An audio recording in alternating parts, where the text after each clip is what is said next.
In this tutorial, I am going to show you how to fix this channel can't be displayed in Telegram.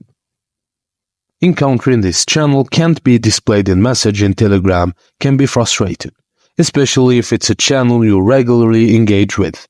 Here's how you can troubleshoot and potentially fix the issues. The only fix that you can do is disable insensitive content filter. You can do it either on Android using the Nicegram bot. Just launch it and add commands to it to remove the sensitive filter. Or for better use the Telegram web or desktop client version.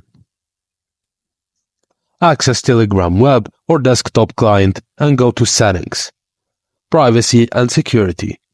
Scroll down to the Sensitive Content section and enable the Disable Filtering option. After disabling the filter, look if the previously inaccessible channel is now visible. If not, it may have been completely banned, deleted, or restricted in your region. And that's it, guys. Thank you for watching, and please don't forget to like and subscribe for more.